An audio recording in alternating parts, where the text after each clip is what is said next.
Dear aquarists, today we will talk about case number 98. I hope you've seen some of my previous cases because it would have helped you to understand why problems occur with our aquarium fish, why they die, and what you can do about it by doing a good examination, and then, of course, to know what kind of treatment you can give.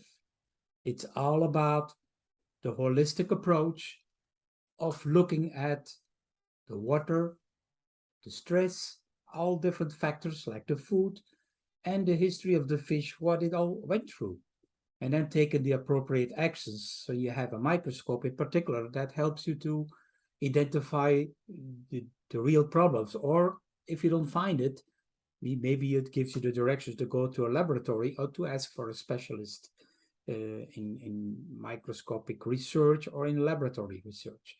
Well, today it's a case I will share with you about Pimelodella pictus, a pictus catfish. And here it comes. It's a catfish that was very skinny, which arrived from Colombia. And you can see here the fish in the fish tank after a one-day arrival. How skinny some look. Look at the one here up front. And here in the back, there are a few. And, well, might be typical for wild fish. They had some deprivation of food for a couple of days, maybe a week. Also the fight in nature to get enough food and the stress of handling and transport. But usually it's a lack of food.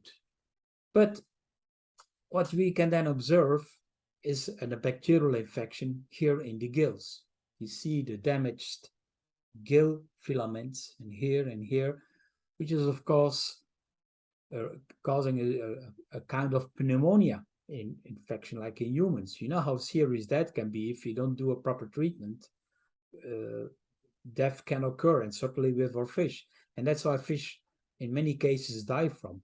But those bacterial infections might have had a cause, and the cause might have been the stress, the lack of food, and everything that involved in it, and that the fish becomes weak, like I explained in many of my trainings, that the immune system weakens and the fish can get easily an infection of a pathogen.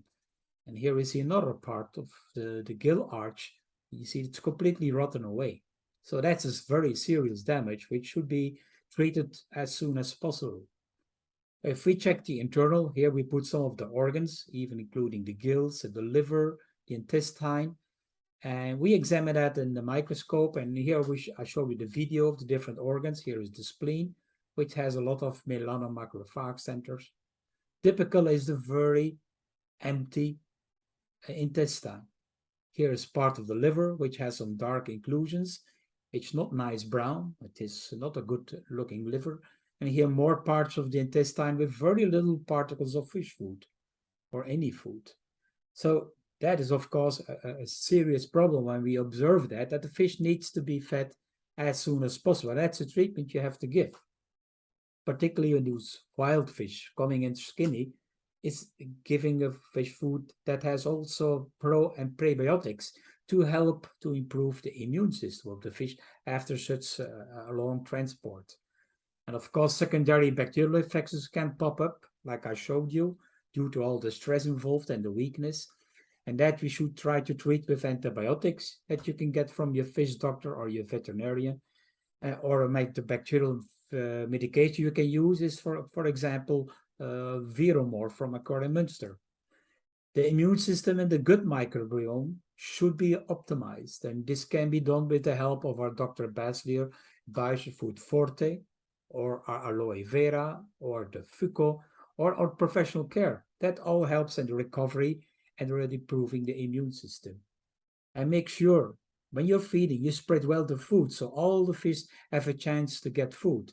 And I'll show you in the next video that some skinny fish don't have a chance if just a bunch of food is dropped into the tank. Here, you see me spreading the fine granulates in the fish tank. So all the fish, here it's the Tanichtis, Chinese Dainio, who are obtaining food. And even you see the skinny ones also have a chance to get their little particle of food and not only the strong and the big ones. So this video might have helped you. You can follow more on my Patreon channel, where I give specific training that can help you to become a better fish doctor.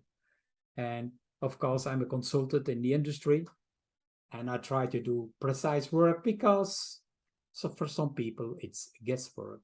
Well, this is more than guesswork that I give you to you. It's more appropriate diagnosis. Thank you for watching.